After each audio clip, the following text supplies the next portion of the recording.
Ngayong wala ka na, ngayong wala ka na, ay wala nang halaga upang ipagpatuloy ang pangarap.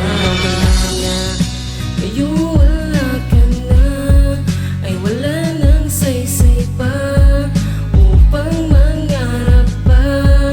Ngayong wala ka na. Isang makatang may talento sa larangan ng pag-awit ang nahulog sa babaeng ganda ay nakakaakit na pumukaw sa pananahimik ng tulog niyang puso na naging daan sa unti-untian niyang pagbabago. Siya'y naging masipag na pumasok sa eskwelahan na ang layunin ay mapasagot masabi ang laman ng kanyang puso sa babaeng labis niyang hinahangaan na hindi pinupunaan o mang kanyang kapintasan. Kadalasan man sa kanya lagi tong nagtataray ay pinangako sa sarili na siya ay maghihintay hanggang sa dumating ang araw, panahon na tinakda muling magbunga ang pagtsatsaga na kanyang pinunla. Ngunit hindi rin nagtagal na kamit niya ang tagumpay na pa sa kanya ang oo na kay tagal niyang hinintay. Sabay pangako iiwasan niya ito na masaktan at lahat ng kanyang oras ay kanyang ilalaan.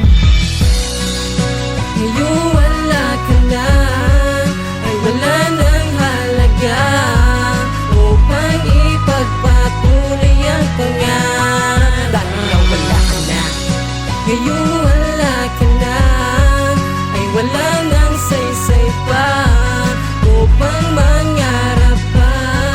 Ngayong wala ka Sa paglipas ng taon, isa't isa'y mas nakilala at mas lalo pang tumibay kanila na pagsasama. Kahit na kung minsan ay madalas sila kung magtalo ay hindi nila nilimot ano man ang pinangako nila sa isa't isa na sila lang hanggang huli. Ngunit ang babae nakagawa ng pagkakamali na naging dahilan ng walang humpay na pag-aaway hanggang sila ay humantong na rin sa paghihiwalay. Lumipas ang isang linggo na di sila nagpapansinan, magkasama mang tumambay ay hindi nag-iimikan. Ngunit di matiis ng lalaki na ganun sila, kaya inisip niya na siya na lang ang magpakumbaba. Muli silang nagkaayos na balik na rin ang tiwala at nagsamang masaya nang walang gumagambala. Ngunit napansin niya na para bang may pinagbago ang babae sa akin ikilos pati pakikitungo.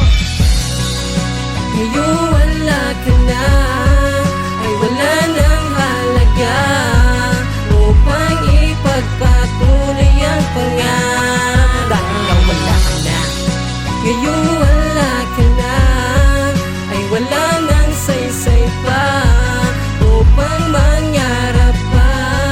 Ngayong wala ka Hanggang sa malaman na ang kasintahan na may karamdaman na itinatago, agad sumagi sa kanyang isip, kaya pala biglaan siya sa akin nagbago. Agad nagtungo sa kanya mahal para malaman ang katotohanan at paluhan niya itong tinanong ko, totoo ba ang kanyang nababalitaan? Ngunit hindi siya sinagot, nagtanong, Paan saan mo nalaman? Aking lihim na ikinuble, sakit na pilit kong nilalabanan. pilit iniwasan ang katanungan pero sa kanyang isip ay namamalagi na ang kasintahan ay may karamdaman pero hindi niya kaya ito na masabi. Kaya naisipan niya na magtanong sa kapatid magulang na kanyang mahal. Doon niya nalaman na ang buhay ng kasintahan ay malabo na nga magtagal dahil sa karamdaman walang kalunasan na sa kanya ay pilit na itinatago. Kaya buhat ng kanyang malaman sa kanyang sarili ay ipinangako. Nabisasayakin mga sandali na kapiling babae na tanging laman ang kanyang puso upang malunas sa problema pagsubok na kanyang pasan. Laging dasal na sana'y madugtungan pa ang buhay ng kanyang mahal dahil alam niya na ang buhay nito ay malabo na nga magtagal. Ngayong wala ka na, ay wala nang halaga upang ipagpatuloy ang pangarap. Dahil wala ka na, ngayong wala ka na, ay wala nang saysay pa upang mangarap pa.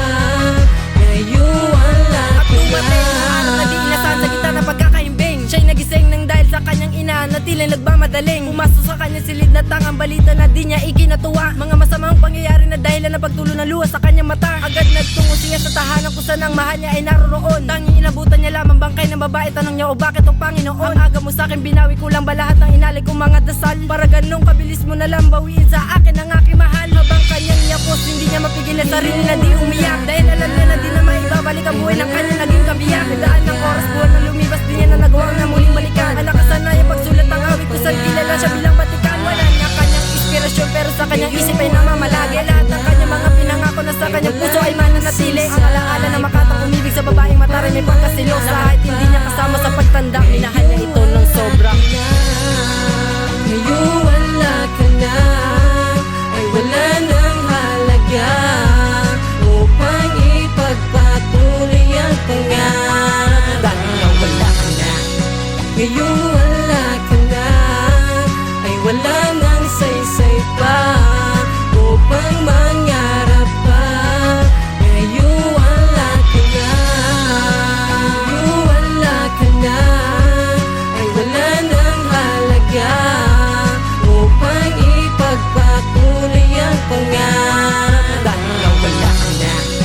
Ngayong wala ka na, ay wala nang saysay pa.